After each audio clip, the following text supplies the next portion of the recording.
Hello everyone, good morning. मैं शरद यादव आप सभी का स्वागत करता हूं आपके अपने यूट्यूब चैनल ग्लैंस एकेडमी पे। दोस्तों, आज के सेशन में हम लोग डिस्कस करेंगे विजन आईएएस की मंथली मैगजीन, जो कि अगस्त 2023 की मंथली मैगजीन को हम लोग सॉल्व करेंगे, और जिसमें ऑलरेडी हम लोगों ने पॉलिटी के सेगमेंट को कवर कर लिया है और साथ ही साथ इंटरनेशनल रिलेशन को भी कवर कर लिया है। आज की जो हम क्लास शुरू करेंगे वो हम इकोनॉमिक्स की शुरू करेंगे। हालांकि आप लोगों के कमेंट बॉक्स में लगातार आ रहा था कि सर क्लास क्यों नहीं हो रही है, तो इसकी जानकारी मैंने टेलीग्राम चैनल पर आप लोगों को दे दी थी 3 दिन पहले ही कि मेरी तबीयत थोड़ी ठीक नहीं थी, इसलिए मैं क्लास नहीं बना पा रहा था। लेकिन अब थोड़ी तबीयत मेरी अच्छी है, मैं बेहतर फील कर रहा हूँ, इसलिए मैं अभी आपको क्लास बना रहा हूँ ताकि सुबह आपको 8 बजे ये क्लास मिल जाए। और अगर आप लोगों को भी ये सारी अपडेट नहीं मिल पा रही है, क्लासेस की अपडेट नहीं मिल रही है, पीडीएफ की अपडेट नहीं मिल रही, तो उसके लिए आपको टेलीग्राम चैनल ज्वाइन करना है, जिसका लिंक डिस्क्रिप्शन बॉक्स में दिया है। वहाँ से आप टेलीग्राम चैनल को ज्वाइन कर सकते हैं। और साथ ही साथ आपको बताते चलूँ कि अगर आप पहली बार हमारे चैनल पर आए हैं तो यहाँ आपको मिलेगी मई की करंट अफेयर्स, जून की करंट अफेयर्स और जुलाई की करंट अफेयर्स, साथ ही साथ अगस्त की कैरी ऑन चल रही है। ये सभी मंथली मैगजीन जो हम लोग कर रहे हैं, ये यूपीएससी 2024 के लिए बेहद ही इंपॉर्टेंट रहेगी। और इसके बाद जब फरवरी में पीटी 365 की सीरीज शुरू होगी तो उसको भी मैं कवर कराऊंगा। लेकिन उससे पहले जब आपने मंथली मैगजीन मेरे साथ कवर की होगी, तब आपको टॉपिक ज़्यादा बेहतर तरीके से समझ में आएगा पीटी 365 में भी। और आप लोगों का प्यार जो देखने को मिल रहा है दोस्तों, इतना सपोर्ट आप कर रहे हैं विजन आईएएस मंथली मैगजीन को, ये मेरे को वाकई बहुत उत्साहित करता है, बहुत गदगद करता है कि हाँ, मेरे चैनल को आप लोग इतना प्यार दे रहे हैं, मेरे करंट अफेयर्स को आप लोग इतना सीरीज़ को प्यार दे रहे हैं, पढ़ाने के तरीके को इतना अप्रिशिएट कर रहे हैं, जो वाकई मुझे एक बहुत ही अच्छा मोटिवेशन देता है कि मैं आपके लिए और भी मेहनत करूं, और ज़्यादा से ज़्यादा मेहनत करूं, और बढ़िया तरीके से आपको करंट अफेयर्स पढ़ा सकूं। और हालांकि आप विजन आईएएस की हिंदी मीडियम के लिए करंट अफेयर्स की इस क्लास को कंपैरिजन कर सकते हैं यूट्यूब के किसी और चैनल से, तो आप यही देखेंगे कि ग्लैंस एकेडमी पर बहुत ही बेहतर तरीके से, बहुत शानदार तरीके से, बहुत ही कॉम्पैक्ट लेवल पर जो है कि आपको टॉपिक को एनालिसिस किया जा रहा है और एक समराइज किया जा रहा है, ताकि आपकी एक समझ बेहतर हो सके। तो चलिए शुरू करते हैं आज के टॉपिक की। और आज हमारा टॉपिक रहेगा इकोनॉमिक्स का। तो देखते हैं इकोनॉमिक्स में हम कौन कौन से टॉपिक को कवर करेंगे आज। तो यहाँ आप देख सकते हैं कि पॉलिटी एंड गवर्नेंस जो है उसमें हम लोगों ने सारे ये टॉपिक कवर कर लिए हैं ऑलरेडी। अगर अभी तक आप लोगों ने नहीं देखे तो चैनल की प्लेलिस्ट में जाइए और वहाँ पर आप इसको देखिए। और यहाँ पे अंतर्राष्ट्रीय संबंध में हमने ये सारे टॉपिक कवर कर लिए। और आज हम पढ़ेंगे अर्थव्यवस्था।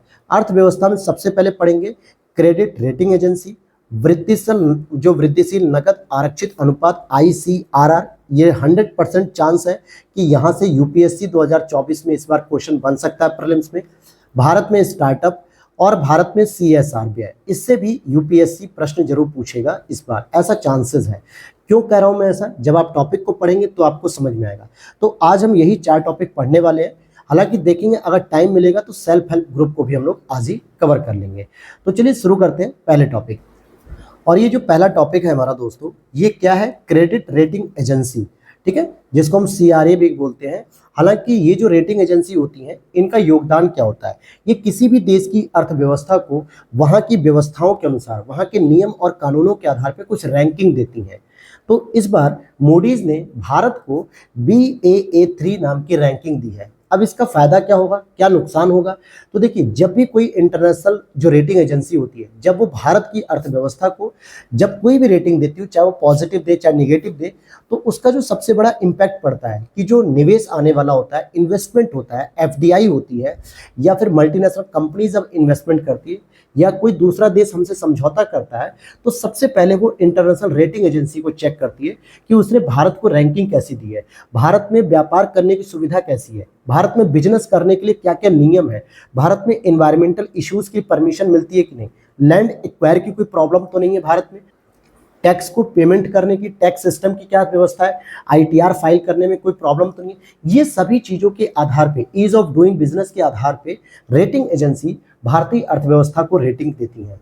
तो इससे असर यही पड़ता है कि अगर रेटिंग पॉजिटिव है तो सभी देश आकर्षित होंगे, सभी मल्टीनेशनल कंपनीज FDI के माध्यम से भारत में व्यापार करना चाहेंगे। लेकिन अगर यही रेटिंग एजेंसी नेगेटिव कमेंट कर दें या नेगेटिव रैंकिंग दे दें, तो शायद वो सारी मल्टीनेशनल कंपनीज FDI हमारे भारत में व्यापार करने से पीछे हट जाएंगी और भारतीय अर्थव्यवस्था एक गतिहीन अर्थव्यवस्था की ओर बढ़ने लगेगी। यानी जो एक नकारात्मक प्रभाव पैदा करेगी। तो इन्हीं सभी चीज़ों को ध्यान में रख के हम मूडीज पे अध्ययन कर रहे हैं, यानी रेटिंग एजेंसी में, जिसने भारत की Baa3 रेटिंग दी है, जो कि सबसे निम्न कोटि की रैंकिंग मानी जाती है इन्वेस्टमेंट के लिए। इससे पता चलता है कि भारत की अर्थव्यवस्था को लेकर स्थिर दृष्टिकोण बनाए रखा गया है, मतलब कोई परिवर्तन नहीं दिखाया गया कि भारतीय अर्थव्यवस्था में कोई सकारात्मक परिवर्तन नहीं हो रहा है। इससे और भी चीज़ों को हम समझते हैं।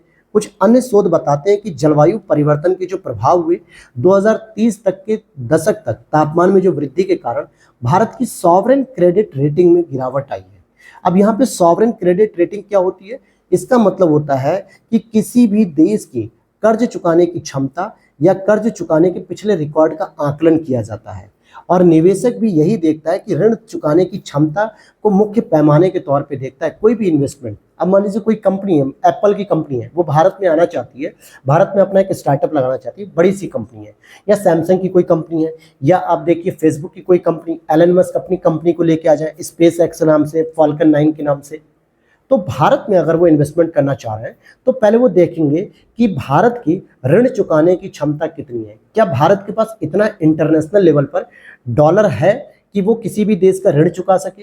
किसी भी इंटरनेशनल संस्था जो कि वर्ल्ड बैंक, IMF, इनके ऋण चुका पा रही है कि नहीं चुका पा रहा है?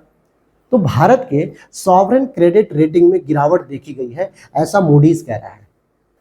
अब ये बात कहाँ तक सही है, कहाँ तक गलत है, कहाँ तक सही है, ये तो हम अभी नीचे अध्ययन कर लेंगे। तो ये बता रहा है मूडीज की भाई भारत की जो रैंकिंग है सॉवरेन क्रेडिट रेटिंग, ये गिरावट है। तो ऐसे में क्या हो रहा है कि जो हरित निवेश में कमी आएगी, भाई आगे चल के इससे हरित निवेश में कमी आ सकती है, उधार लेना और भी महंगा हो जाएगा, यानी अधिक ब्याज दर पे हमें कर्ज लेना पड़ेगा, क्योंकि भारत हर साल बजट में अपने आप को दिखाता है ना कि हमारा इतना उधार चल रहा है वर्ल्ड बैंक से या किसी दूसरे देश से, हमारे ऊपर इतना ऋण का बोझ है। तो ये तो हम हर साल लेते हैं ऋण, लेकिन वो ऋण हमें आगे चल के इस रैंकिंग की वजह से महंगा ऋण मिलेगा, क्योंकि कोई भी व्यक्ति हमें ऋण तभी तो देता है। आप अच्छा किसी दोस्त को पैसा कब देते हो? जब आपको भरोसा होता है कि चलो यार ये दोस्त 1 महीने के अंदर मुझे पैसा दे देगा, कोई बात नहीं, तू भाई अभी 10,000 ले ले, मुझे जरूरत पड़ने पे 10,000 रुपये मुझे दे देना अगले महीने के अंदर। लेकिन अगर वो दोस्त आपको 2-3 बार तो दे देता था समय पे, लेकिन फिर उसने एक नया तरीका अपनाया कि यार अब 2 महीने 4 महीने टालते टालते उसने पैसा देना इग्नोर कर दिया, यानी आपका पैसा बहुत डिले करके दे रहा है। तो जब वो कभी आपसे दोबारा पैसा मांगेगा तो क्या आप उसे पैसा दोगे? आप कहोगे नहीं भाई, तुम पर हमें भरोसा नहीं रह गया, तुम्हारा क्रेडिट डाउन हो चुका है, क्योंकि तुम पैसा वैसा देते नहीं हो, एक बार ले लेते हो, 6-6 महीने तक हमको पैसा नहीं देते हो। अब अगर तुम हमसे पैसा लेना चाहते हो तो हम तुम्हें ब्याज दर पे देंगे, और वो भी कितना, 10,000 के बदले में तुमसे 15,000 रुपये लेंगे, यानी अधिक से अधिक ब्याज लेंगे कि अगर तुम 6 महीने में भी दे रहे हो तो कम से कम 15,000 रुपये दो। सेम कंडीशन भारत की हो रही है। भारत वर्ल्ड बैंक के पास गया, IMF के पास गया, USA के पास गया, उनसे लोन मांग रहा था, तो उन्होंने कहा देखो भैया भारत, हम तुम्हें लोन तो दे देंगे, लेकिन हम तुम्हें लोन महंगा देंगे, क्योंकि तुम्हारी जो रेटिंग आई है मूडीज के द्वारा वो सॉवरेन क्रेडिट रेटिंग में गिरावट बताती है, Baa3 मिली, यानी तुम्हारे पास अब औकात नहीं बची है कि तुम हमारा पैसा लौटा पाओगे। तो समझ में आया मूडीज की रैंकिंग का कितना बड़ा इफेक्ट पड़ रहा है हमारी अर्थव्यवस्था पे। तो अभी हम और भी आगे देखेंगे कि क्या ये बात सही है कि नहीं। तो इससे आपने ये देखा कि सॉवरेन रेटिंग जो होती है वो देशों के ऋण चुकाने की क्षमता या कर्ज चुकाने के पिछले रिकॉर्ड का अध्ययन किया जाता है इसमें। तो निवेशक इस चीज को क्या करता है, मुख्य पैमाने के तौर पर रखता है। रेटिंग का असर 66 ट्रिलियन डॉलर से अधिक के संप्रभु ऋण पर पड़ता है, हालांकि इतने बड़े लेवल पर इसका असर पड़ता है। अच्छा, बात करेंगे कि हम इंटरनेशनल लेवल पर 3 प्रमुख रेटिंग एजेंसी होती है, एक होती है S&P स्टैंडर्ड एंड पुअर्स जिसे कहते हैं, एक होती मूडीज और एक होती फिच। इन तीनों ने ही भारत को निवेश ग्रेड की जो रेटिंग है वो प्रदान की है, जिसका मतलब है कि ऋण चुकाने की क्षमता का आकलन किया गया और इसके कई मानदंड होते हैं, जैसे राजनीतिक जोखिम भारत में है, कर व्यवस्था में संकट है, राष्ट्रीय मुद्रा की वैल्यू गिर चुकी है, श्रम कानून यहाँ पे स्पष्ट नहीं है, संप्रभु जोखिम यानी सॉवरेन जो रिस्क है कि जहां किसी देश का केंद्रीय बैंक यानी RBI अपने विदेशी मुद्रा विनियमों को बदल सकता है। तो ये सारी चीजें स्टैंडर्ड एंड पुअर्स और मूडीज और फिच ने ऐसी रेटिंग दी है। अगर हम बात करें कि वैश्विक रेटिंग एजेंसियों की ओर से भारत की संप्रभु रेटिंग से जुड़े मुद्दे क्या क्या हैं, तो हम ये कह सकते हैं कि दशकों से चली आ रही जो गड़बड़ी है, जहां S&P फिच ने भारत को BBB की रेटिंग दी थी, वहीं मूडीज ने क्या किया, Baa3 रेटिंग दे दी। और ये रेटिंग बताती है कि न्यूनतम संभव निवेश ग्रेड सूचक है, यानी अब यहाँ पर भारत में जो इन्वेस्टमेंट आएगा वो बहुत कम लेवल का आएगा, क्योंकि भाई कोई भी कंपनी है रेटिंग देख के ही तो इन्वेस्टमेंट करेगी, और रेटिंग दिखेगी उसे ऐसी कि भाई इन्हें तो ट्रिपल बी दी गई है या जो है कि Baa3 दी गई, जो कि बहुत घटिया रैंकिंग, तो भारत में इन्वेस्टमेंट करना तो खतरे से खाली नहीं है। और सब अक्षय कुमार तो है नहीं जो खतरों के खिलाड़ी बनेंगे कि नहीं उसके बावजूद भी भारत में व्यापार करें, क्योंकि व्यापारी आदमी इमोशनल नहीं होता है, वो प्रॉफिट देखता है। अगर उसे प्रॉफिट नहीं मिल रहा है भारत में तो कितना भी उसका पक्का दोस्त हो भारत में, वो इन्वेस्टमेंट नहीं करेगा, क्योंकि उसने देख लिया मूडीज ने रैंकिंग खराब दे दी है। अच्छा, ऐसा भी हुआ है कि इतिहास में चीन और भारत के सिवाय किसी भी दुनिया की 5वीं सबसे बड़ी अर्थव्यवस्था को निवेश ग्रेड के स्तर पे सबसे निचली रैंकिंग यानी रेटिंग ट्रिपल बी या Baa3 प्रदान नहीं की गई थी। यानी भारत हमारी क्या टॉप 5 की इकोनॉमी है वर्ल्ड में, चाइना आपकी सेकंड नंबर पे आती है, सेकंड लार्जेस्ट इकोनॉमी है, इंडिया टॉप 5 पे आती है, 5 नंबर की इकोनॉमी है। तो आज तक अंतर्राष्ट्रीय स्तर पे किसी भी 5वीं बड़ी अर्थव्यवस्था को इस प्रकार की रैंकिंग नहीं दी गई थी। तो इससे भारत की छवि बिल्कुल धूमिल हो जाती है, कोई भी इन्वेस्टमेंट अब भारत में आने के लिए एक प्रॉब्लम क्रिएट करेगा। तो इससे रिलेटेड ये मुद्दा आता है कि संरचनात्मक मुद्दे अर्थात जारीकर्ता भुगतान मॉडल की त्रुटिपूर्ण व्यवस्था देखी जाती है।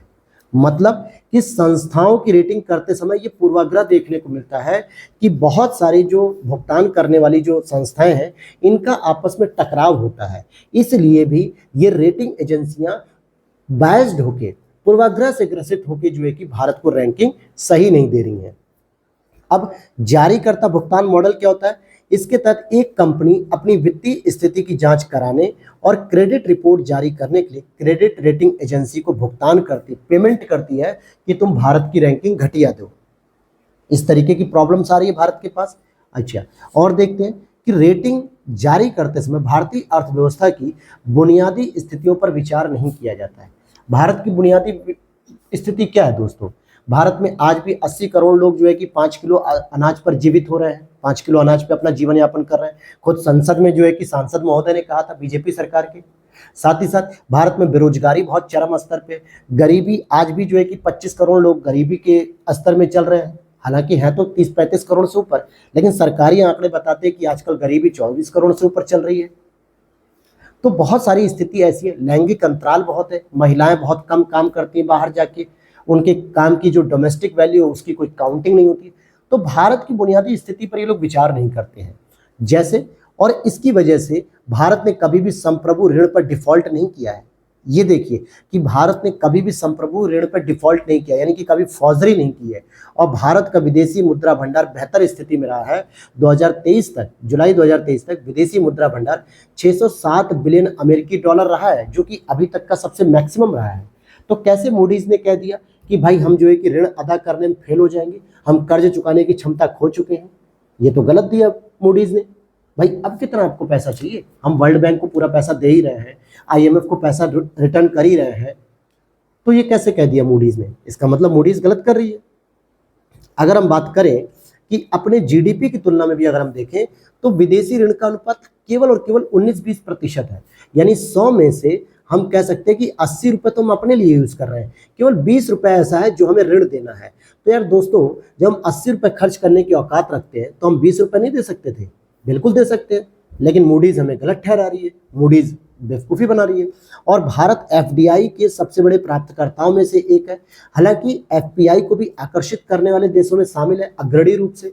तो फिर मूडीज ऐसी रैंकिंग क्यों दे रही है? इसका मतलब कहीं ना कहीं वो बायस्ड हो रही है। ठीक है, तो मुद्दा समझ में आ रहा है आपको ना, रेटिंग का क्या इफेक्ट हो सकता है और मूडीज वगैरह ऐसे क्यों दे रही है? संप्रभु क्रेडिट रेटिंग जारी करने में पूर्वाग्रह और मनमानापन भी चलता है। कम रेटिंग वाले देशों के साथ ऐसी समस्या देखी जाती है, और इस तथ्य को आर्थिक सर्वेक्षण में भी रेखांकित कर दिया था भारत सरकार ने कि ये गलत रेटिंग की गई है। हालांकि क्रेडिट रेटिंग की प्रोसाइक्लिक प्रकृति होती है, यानी इसमें अर्थव्यवस्था की दीर्घकालिक मजबूत स्थिति की उपेक्षा कर दी जाती है। आज मोदी सरकार के द्वारा या भाजपा सरकार के द्वारा नए नए इंफ्रास्ट्रक्चर को डेवलपमेंट किया जा रहा है, स्टार्टअप पे फोकस किया जा रहा है, आर्टिफिशियल इंटेलिजेंस पे फोकस किया जा रहा है, नई नई इनोवेटिव टेक्नोलॉजी पे फोकस किया जा रहा है, जिसका जो प्रभाव देखने को मिलेगा ये दीर्घकालिक स्तर पे देखने को मिलेगा। मतलब 10 साल, 15 साल, 20 साल बाद हमें ये प्रभाव देखने को मिलेगा। लेकिन ये रेटिंग एजेंसी क्या करती है? इसकी उपेक्षा कर देती है, कहती है हमें इससे फर्क नहीं पड़ता। तत्काल के स्तर पे, आज के स्तर पे क्या प्रभाव पड़ रहा है ये हमें बताओ, हम उस आधार पर रैंकिंग देंगे। तो अर्थव्यवस्था में प्रतिकूल प्रभाव पड़ सकता है इससे। विकासशील देशों में एफपीआई अंतर प्रवाह प्रभावित होता है, जिससे अर्थव्यवस्था को नुकसान पहुंचता है। तो ये एक प्रॉब्लम आ रही है। वहीं जो वैश्विक रेटिंग, जो क्रेडिट रेटिंग एजेंसियों का विनियमन भी नहीं होता है, क्योंकि इन्हें कोई रेगुलेट नहीं करता, इनमें कोई पारदर्शिता नहीं है। कोई भी देश पैसा देके, अभी हमने ऊपर पढ़ा ना, रेटिंग एजेंसी को पैसा दिया जाता है, जो जारीकर्ता और भुगतान वाला जो हमने लाइन पढ़ी थी। तो रेटिंग एजेंसी को अगर मैं ही पैसा दे दूं 10-15 करोड़ या 50 करोड़ या 1 अरब, और कह दूं कि भाई तुम अमेरिका की रेटिंग एजेंसी एकदम घटिया दे दो, तो वो दे देंगे, क्योंकि उन्हें इससे फर्क नहीं पड़ता है कि हम किस देश को घटिया दे रहे हैं, उन्हें इससे फर्क पड़ता है हमें कौन सा देश पैसा दे रहा है। तो नो डाउट किसी ने पैसा दिया और कह दिया कि भारत की रैंकिंग को खराब कर दो, और चाइना जैसा देश ऐसा काम बहुत करता है रेटिंग एजेंसी को, हालांकि उसको भी ये रेटिंग दी गई थी, लेकिन ऐसा वो काम करता है। आगे की राह में हम क्या कर सकते हैं, कैसे हम अपनी रेटिंग को इम्प्रूव कर सकते हैं? तो पहली चीज कि क्रेडिट रेटिंग एजेंसियों को भी विनियमन के दायरे में लाना चाहिए। एक वैश्विक स्तर पर सुपर विनियामक होना चाहिए, जैसे अंतर्राष्ट्रीय स्तर पर शांति व्यवस्था स्थापित करने के लिए हम यूएनओ जैसी संस्था को पढ़ते हैं, उसी तरीके से इन रेटिंग एजेंसियों को भी रेगुलेट करने के लिए एक सुपर विनियामक ढांचा होना चाहिए, जो उभरते हुए बाजार और विकासशील अर्थव्यवस्थाओं की पर्याप्त प्रतिनिधित्व उसमें होना चाहिए, ताकि जब भी अंतर्राष्ट्रीय स्तर पे मूडीज, फिच, एस&पी अगर जब ये रेटिंग दे रही हो और विकासशील देशों की जब ये रेटिंग गलत कर रही हो, तो इन्हीं के प्रतिनिधि, जो विकासशील देशों के प्रतिनिधि हैं, वो इन रेटिंग एजेंसियों पर रेगुलेट करें, इनको विनियमित करें कि आपने रेटिंग गलत की है, आप सही से इसका ऑब्जर्वेशन करिए। तभी तो जो है कि विकासशील देशों को अच्छी रैंकिंग मिलेगी, और तभी जो है कि वहां पे इन्वेस्टमेंट आ सकेगा अधिक से अधिक। तो पहली बात। दूसरा, आप कर सकते हो विनियमन में क्रेडिट रेटिंग पर निर्भरता को कम किया जाए। हम रेगुलेट करने पे हम क्यों, मतलब विनियमन में हम इन पे क्यों निर्भर रहे हैं भाई, हम इन पर निर्भर ही नहीं रहेंगे। दीर्घकालिक रेटिंग भी होनी चाहिए, यानी दीर्घकालिक क्रेडिट विश्लेषण के लिए बाध्य किया जाना चाहिए कि आप जो है कि वित्तीय वर्ष 2022-23 की रैंकिंग मत करो, आप ये देखो कि 2022-23 में जो भी काम किया गया उसका प्रभाव कितना पड़ा, उसका दीर्घकालिक प्रभाव कितना पड़ा, आप उसको भी तो देखिए। और क्रेडिट रेटिंग एजेंसी की पद्धतियों में अधिक पारदर्शिता लाना, जो क्रेडिट रेटिंग एजेंसी है इनकी पद्धतियों में अधिक पारदर्शिता लाना भी जरूरी है। और ऐसा आर्थिक सर्वेक्षण में पहले ही कह दिया गया था कि ये मनमानेपन से काम करती हैं, इनमें कोई ट्रांसपेरेंसी नहीं है, रेस्पॉन्सिबिलिटी नहीं है, अकाउंटेबिलिटी नहीं है। तो ये जो कमी है, इस कमी को भी हमें सुधारना होगा। हालांकि ये तो अंतर्राष्ट्रीय स्तर पे थी, लेकिन हम भारत के अंतर्गत अगर हम देखें कि क्या इसमें नियम है, तो देखिए भारत में जो सेबी है ना, security board exchange board of India, यानी भारतीय प्रतिभूति विनियमन board, SEBI credit rating agency विनियमन 1999 यानी 1999 के तहत सभी क्रेडिट रेटिंग फर्मों को विनियमित करती भारत में। और भारत में 7 प्रकार की क्रेडिट रेटिंग एजेंसी हैं, जिसमें 3 को पूछा जाता है। इनके आगे मैं क्वेश्चन मार्क लगा रहा हूं, क्योंकि आपको इनका स्थापना वर्ष बताना है कमेंट बॉक्स में लिख के। जैसे क्रिसिल है पहली, credit rating information services of India limited, CRISIL कब स्टैब्लिश हुई। Credit analysis and research CARE कब स्टैब्लिश हुई। और investment information and credit rating agency of India limited, ICRA, कब स्टैब्लिश हुई। इन तीनों के आपको ईयर कोई बताना है। फिर Acuite ratings, Brickwork rating India private limited, India ratings and research private limited, और Infomerics valuation and rating private limited. तो ये 7 प्रकार की भारत में क्रेडिट रेटिंग एजेंसी है, जिनको रेगुलेट कौन करता है, तो सेबी करता है। लेकिन अंतर्राष्ट्रीय स्तर पे जो मूडीज है, फिच है या एस&पी है, इनको कोई भी रेगुलेट नहीं कर रहा है, इनमें कोई पारदर्शिता नहीं होती है। इसीलिए ये अपने मनमानेपन से, जहां से भी इनको फोर्स मिला, जहां से इनके ऊपर दबाव पड़ा, इन्होंने अपने मन का क्या किया, रेटिंग दे दी। और भारत को जो रेटिंग दी गई है, ये आज तक दुनिया में कोई भी कंट्री जो 5वें नंबर पे अर्थव्यवस्था थी दुनिया की, उसको ये रेटिंग नहीं दी गई। भाई ब्रिटेन ही तो थी 5वें नंबर पे, उसी को तो पछाड़ के भारत आगे आया। तो ब्रिटेन को तो आज तक नहीं दी कभी आप लोगों ने रेटिंग एजेंसी, लेकिन भारत को आपने दे दी एक झटके में ही। तो ये गलत है, ये पक्षपातपूर्ण रवैया है, जो भारत में इन्वेस्टमेंट को प्रभावित कर सकता है। टॉपिक क्लियर हो गया आप लोगों को? चलिए, हालांकि टॉपिक भले 15 मिनट में समझाऊं या 16 मिनट समझाऊं, 20 मिनट समझाऊं, ये मैटर नहीं करता। मैटर ये करता है कि आपको वो टॉपिक कितना समझ में आया, कितना आसान भाषा में समझ में आया। चलिए, अगला टॉपिक हमारा अब है ICRR। ICRR क्या होता है? Incremental cash reserve ratio. आपने CRR तो पढ़ा होगा, कि हाँ सर सीआरआर तो पढ़ा है, एसएलआर भी पढ़ा है हम लोगों ने, बैंक रेट भी पढ़ी है, लेकिन ये कौन सी नई बला आ गई, आईसीआरआर। तो समझ लेते हैं। आरबीआई ने बैंकों को 10% का वृद्धिशील नगद आरक्षित अनुपात बनाए रखने का निर्देश दे दिया है। तो आपको ये बताना है कि ये तो बता दिया आरबीआई ने कि आईसीआरआर 10% होगा, लेकिन वर्तमान में सीआरआर कितने प्रतिशत है, एसएलआर कितने प्रतिशत है, रेपो रेट कितने प्रतिशत है और रिवर्स रेपो रेट कितने प्रतिशत है, क्योंकि ये सभी की सभी आपको बैंकों को रेगुलेट करने के लिए होती है और बैंक इन्हें बनाते भी हैं, मतलब इन्हें बनाए रखने के लिए बाध्य होते हैं। इतने प्रतिशत आपको बताना है कि कितने कितने प्रतिशत सब में है।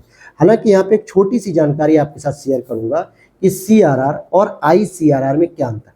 सीआरआर का मतलब होता है नगद आरक्षित अनुपात और आईसीआरआर में क्या होता है, वृद्धिशील नगद आरक्षित अनुपात, यानी इंक्रीमेंट कैश रिजर्व रेशियो। तो दोनों को अंतर में हम समझते हैं। पहले हम सीआरआर को पढ़ेंगे कि जो सीआरआर होती है ये बैंकों को अपनी कुल जमा राशि का एक निश्चित प्रतिशत आरबीआई के पास रखना होता है। और यही प्रतिशत मैंने अभी आपसे पूछा कि आज के दिन में जो हम क्लास कर रहे हैं 12 अक्टूबर 2023, आज के दिन में कितना है सीआरआर, ये बताना है आपको। और ये जो बैंक होती है, मतलब ये जो सीआरआर होता है, ये स्पेशली आरबीआई के पास रखना होता है। कहाँ रखना होता है, आरबीआई के पास रखना होता है।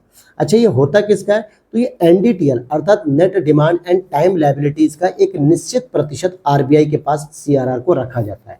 ध्यान देने वाली बात है दोस्तों कि एसएलआर को क्या करते हैं, बैंक अपने पास रख लेती है, लेकिन सीआरआर को आरबीआई के पास रखती है। और ये दोनों ही स्टेटमेंट आपके एग्जाम में बन जाते हैं, प्रीलिम्स में उल्टा करके पूछ लेता है कि एसएलआर आरबीआई के पास रखते हैं, सीआरआर बैंक अपने पास रखते हैं, दोनों स्टेटमेंट गलत है कि सही है, यही पूछता है। जबकि सही क्या होगा, एसएलआर बैंक अपने पास रखते हैं, सीआरआर बैंक आरबीआई के पास रखते हैं। और ये एनडीटीएल का होता है। एनडीटीएल में क्या होता है, net demand and time liabilities, मतलब सेविंग अकाउंट और करंट अकाउंट के अमाउंट इसमें जुड़ते हैं, और रिकरिंग डिपॉजिट और एफडी, इन दोनों के अकाउंट के जो पैसे होते हैं इनको शामिल कर लिया जाता है। किसी बैंक में सेविंग अकाउंट में कितना पैसा है, करंट अकाउंट में कितने पैसे हैं, आरडी में कितने, एफडी में कितने, इन सभी को जोड़ के net demand and time liabilities कहता है। और इसका कुछ प्रतिशत आरबीआई के पास सीआरआर के रूप में रखना होता है। और ये काम आरबीआई अधिनियम 1934 के तहत सीआरआर को बनाए रखना अनिवार्य है। ये समझ में आ गया। अब आईसीआरआर की बात करें तो ये मुख्य रूप से सीआरआर के समान है, बस इसमें बैंकों को अपने धन का एक निश्चित हिस्सा, और वो निश्चित हिस्सा कितना है, 10% है, ये आरबीआई के पास अलग रखना पड़ता है। ये सीआरआर से अलग है। हालांकि इस राशि पर कोई ब्याज इन्हें नहीं मिलता है। अब आपसे एक और प्रश्न मैं पूछता हूं कि आपको बताना है कि सीआरआर पे क्या ब्याज मिलता है आरबीआई के पास रखने पे, क्या एसएलआर पे कोई ब्याज मिलता है जब बैंक अपने पास रखती है, मिलता है कि नहीं। आईसीआरआर पे तो ब्याज नहीं मिलता है, ये तो क्लियर हो गया, लेकिन सीआरआर और एसएलआर पे मिलता है कि नहीं, ये आपको बताना है। तो चलिए अब हम बात करते हैं, यहाँ पर समझते हैं कि सीआरआर के साथ साथ आईसीआरआर को कैसे लागू किया जाएगा। तो देखिए, सीआरआर की जो करंट रेट है वो है 4.5%, यही मैं ऊपर आपसे पूछ रहा था, जो कि आरबीआई द्वारा प्रबंधित की जाती है, यानी मैनेज की जाती है। तो यहाँ पर आपने देखा कि सीआरआर की राशि जो है कि 4.5% है, लेकिन आईसीआरआर की जो राशि है ये 10% जो है कि लागू कर दी गई, और इन दोनों को आरबीआई के द्वारा मैनेज किया जा रहा है। लेकिन बात आती है कि साहब पहले से ही एसएलआर बेचारे भर रहे हैं, सीआरआर भी बेचारे भरते हैं, रेपो रेट भी जो है कि बेचारे बैंक झेल रहे हैं, रिवर्स रेपो रेट का बेनिफिट नहीं मिल रहा है, बैंक रेट भी इनकी हाई होती है, लोन की रेट भी इनकी मैक्सिमम होती है। इतने सब होने के बावजूद भी आरबीआई ने क्यों आईसीआरआर को शुरू किया 10%, इसकी क्या आवश्यकता थी। तो पहली आवश्यकता ये देखनी है हमें कि तरलता में हुई वृद्धि को संभालने के लिए। तरलता मतलब होता है लिक्विडिटी या कैश, यानी कि जब मार्केट में, इकोनॉमी में, देश के अंदर ज़्यादा मात्रा में पैसा आ जाता है और लोगों के पास जब पैसा ज़्यादा तेज़ी से आने लगता है तो लोग क्या करते हैं, महंगी महंगी चीज़ों की डिमांड करते हैं या अपनी रेगुलर चीज़ों की भी डिमांड करते हैं। और आपको पता है कि जब डिमांड बढ़ने लगती है तो महंगाई भी बढ़ जाती है।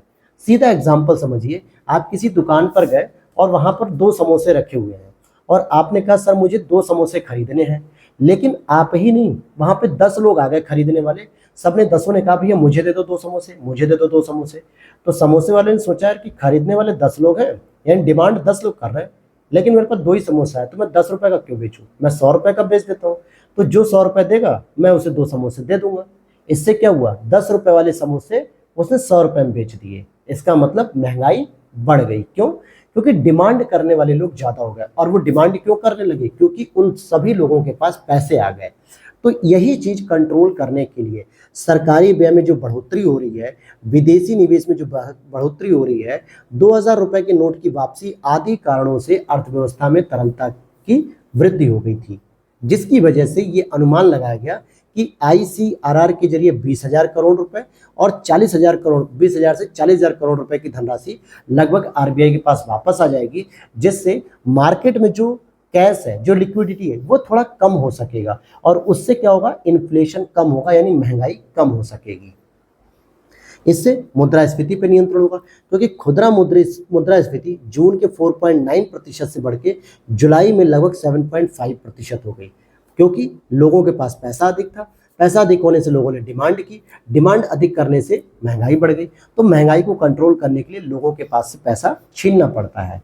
और बैंकिंग लचीलापन, अब यहाँ पे बैंकिंग लचीलेपन में देखें तो CRR में वृद्धि से नकदी का बफर बनता है। जब CRR का वृद्धि होती है तो नकदी का बफर बनता है और ये आर्थिक संकट के समय बैंकों को सुरक्षित रखने में मदद करता है। हालांकि ये जो नकदी होती है ये RBI के पास होती है, लेकिन जब कोई बैंक दिवालिया होने की कंडीशन में आ जाए या उसके पास पैसे की कमी पड़ जाए अचानक, तो RBI से पूरा अपना CRR वापस ले सकता है। लेकिन वो तभी तो लेगा जब CRR को उसने हर साल मेंटेन किया हो, हर महीने मेंटेन किया हो। वही बात हो गई कि अगर आपने गुल्लक में हर महीने हजार रुपए डाले और इमरजेंसी में आपको महीने के अंत में आपको कुछ पैसे चाहिए, तो आपके पास कम से कम 10,000 रुपए तो मिल गए। आपने स्टोर किया था तभी तो। अगर आप 1,000 रुपए नहीं स्टोर करते, गुल्लक में नहीं डालते, खर्च करते चले जाते, तो संकट के समय आपके पास कहाँ से पैसे आते? तो RBI भी क्या हो गई, इन बैंकों का एक गुल्लक है जहाँ पे वो हर महीने CRR को मेंटेन करते हैं 4.5% की दर से। और ICRR बैंक रन के संभावित खतरे से सुरक्षा प्रदान करता है। अब ये बैंक रन क्या होता है? तो ये समझिएगा कि जब किसी बैंक या अन्य वित्तीय संस्थान के दिवालिया होने के डर से जब बड़ी संख्या में ग्राहक अपनी जमा राशि को निकालने लगते हैं, तो इसे बैंक रन कहते हैं। पता चला किसी ने अफवाह उड़ा दी कि भैया बैंक ऑफ बड़ौदा आज रात से ठप होने वाला है, दिवालिया घोषित होने वाला है। जिसका जिसका बैंक ऑफ बड़ौदा में खाता है वो सारे लोग पैसा निकाल ले फटाफट। और अचानक से बैंक ऑफ बड़ौदा से बहुत तेजी से पैसा निकलने लगा, जबकि ये केवल अफवाह थी। असल में दिवालिया होने की कोई बात ही नहीं थी बैंक ऑफ बड़ौदा की। अब बैंक रोक तो नहीं सकता ना, भाई मेरा पैसा मैं जब चाहूँ तब निकाल लूँ, चाहे ATM से निकालूँ चाहे बैंक से निकालूँ। लेकिन ऐसे में बैंकों को लिक्विडिटी की समस्या यानी कि कैश की समस्या ना होने पाए, इसीलिए ICRR रिजर्व रहेगा 10%, CRR रिजर्व रहेगा 4.5%, SLR रिजर्व रहेगा 18.5%। देखिए मैंने बता भी दिया 18.5% है SLR, कंफर्म कर लेना एक बार कमेंट बॉक्स में। तो ये चीज़ें आप देखोगे कि बैंकों को सुरक्षित रखेंगी बैंक रन की समस्या से। और ऋण वितरण में भी कमी होगी। ऋण वितरण में कमी कैसे? क्योंकि जब तरलता कमी रहेगी, यानी बैंकों के पास जब पैसा नहीं रहेगा, तो बैंक ऋण भी कम देंगी। और जब ऋण कम देगी तो लोगों के पास कैश कम पहुंचेगा, क्योंकि बैंकों के पास कैश कम है तो वो लोन कम दे रही है, और लोन कम देने से लोगों के पास डिमांड कम रहेगी, और डिमांड कम होने से इन्फ्लेशन कम हो सकेगी। अर्थात अर्थव्यवस्था में कुल समग्र मांग में जब कमी आ जाएगी तो समग्र महंगाई में भी कमी आ जाएगी। तो आप देख सकते हो कि ICRR केवल एक अस्थायी उपाय है जो अधिशेष तरलता की स्थिति से निपटने का एक तरीका मात्र है और कुछ नहीं है। तो केवल ये तरीका है, और इसकी जो धनराशि है ये याद रखनी है कि 10% है, ये याद रखनी है आपको। अब आगे देखते हैं हम लोग अगले पॉइंट में। यहाँ पे लिखा है कि तरलता प्रबंधन के अन्य उपाय में क्या है, जैसे SDF मतलब स्टैंडिंग डिपॉजिट फैसिलिटी जो है कि RBI द्वारा होते हैं। रेपो और रिवर्स रेपो रेट में भी बदलाव किया जाता है। जब रेपो रेट महंगी कर दी जाती है तो RBI क्या करता है, बैंकों को लोन महंगा देता है, यानी कि बैंकों को पैसा महंगा देता है।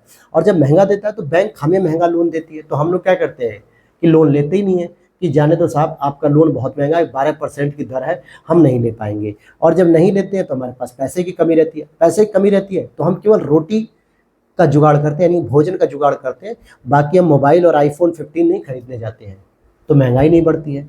वहीं खुला बाजार परिचालन यानी OMO अर्थात सरकारी प्रतिभूतियों की बिक्री या खरीद को भी खुला बाजार कहा जाता है। मतलब जब RBI प्रतिभूतियों को बेचती है तो कहीं ना कहीं लिक्विडिटी में कमी आती है, क्योंकि जब आप कोई चीज़ बेच रहे हो, मान लो आप RBI हो और आपने किसी चीज़ को बेचा, प्रतिभूति को बेचा, तो बदले में आपको पैसा मिलेगा, और पैसा मिलने से लोगों के पास पैसा जो था वो बैंकों के पास आके RBI के पास चला गया, जिससे महंगाई कम हो गई। और अगर ये प्रतिभूति आरबीआई खरीदने लगे लोगों से, तो जब प्रतिभूति खरीदेगा तो आरबीआई बदले में क्या देगा, लोगों को पैसा देगा, लिक्विडिटी बढ़ेगी और लोग क्या करेंगे, महंगाई बढ़ा देंगे। तो ये सारी चीजें इससे संबंधित थी।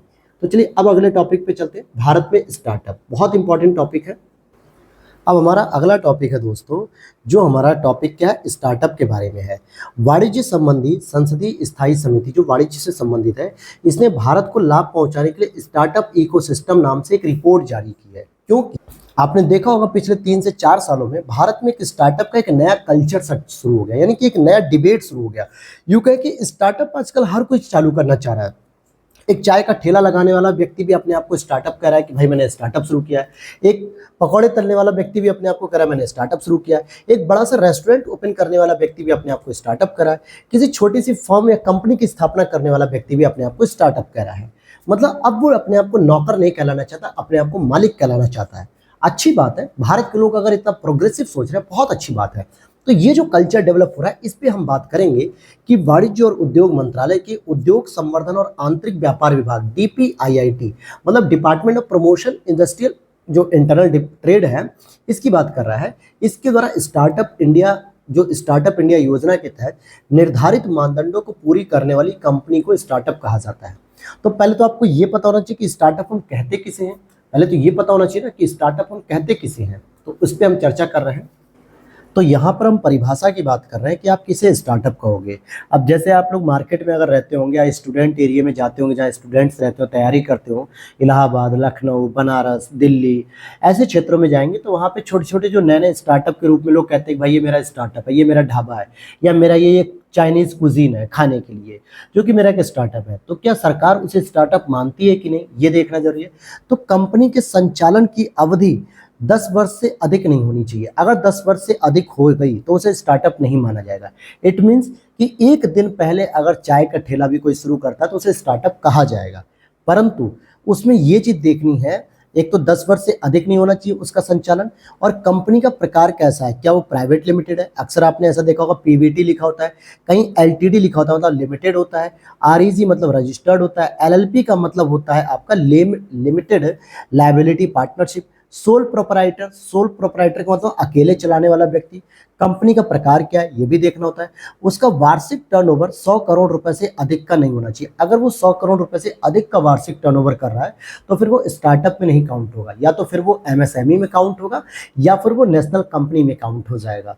भाई भारत भी तो क्या करेगी, सरकार हर एक कंपनी के प्रकार को डिवीजन करेगी, तभी तो पता चलेगा कौन छोटे छोटे स्टार्टअप है, कौन एमएसएमई सेक्टर है, कौन बड़ी मल्टीनेशनल कंपनीज बन रही है, कौन महारत्न मिनी रत्न बन रही है। ये सभी चीजों के लिए डिवीजन जरूरी है टर्नओवर के आधार पे।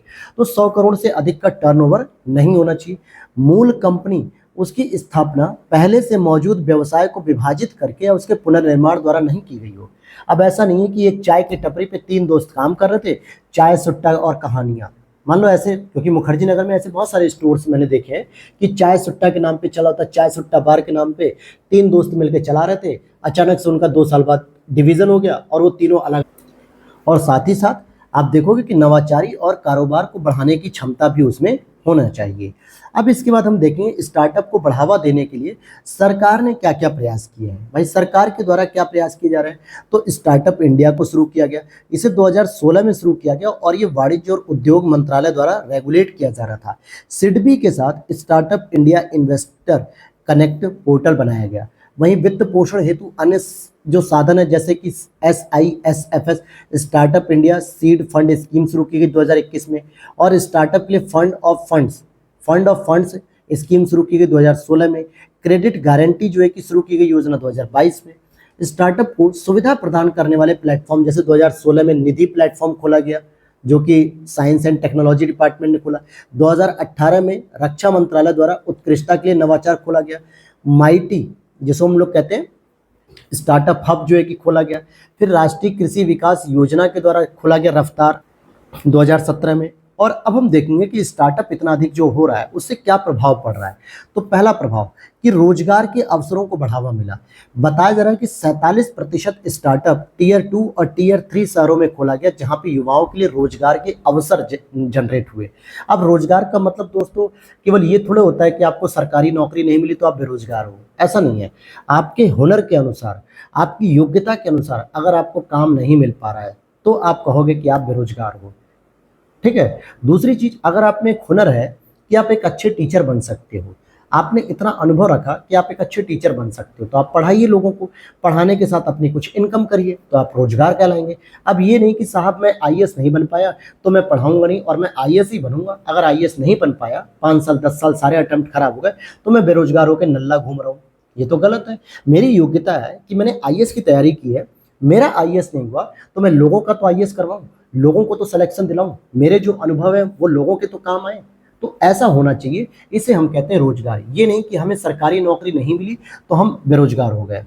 आगे देखते हैं, इससे महिला सशक्तिकरण में वृद्धि हुई। माना जा रहा है कि लगभग 47% मान्यता प्राप्त स्टार्टअप्स में कम से कम एक महिला निदेशक जरूर है, यानी कि एक महिला मेंबर उसमें जरूर शामिल है। अनुसंधान और विकास में वृद्धि हो रही है, रिसर्च एंड डेवलपमेंट बढ़ रहे हैं लगातार, जिसके लिए डीप टेक स्टार्टअप जैसे जो है कि शुरू किए गए इनिशिएट। प्रौद्योगिकी के लोकतंत्रीकरण और समावेशिता को भी बढ़ावा दिया गया, जैसे पेटीएम वगैरह हो गए, ये सब चीज, और नए निवेश को आकर्षित किया जा रहा है। इसीलिए जो स्टार्टअप में एंजल टैक्स की बात आती है, वो यही तो होते हैं कि जो नए नए जो इन्वेस्टर होते हैं वो छोटे छोटे नए नए स्टार्टअप्स में पैसा इन्वेस्ट करते हैं अपना, और फिर उसमें शेयर लेते हैं। तो भाई स्टार्टअप क्या हो रहा है, एक तरीके से इन्वेस्टमेंट को भी आकर्षित कर रहे हैं।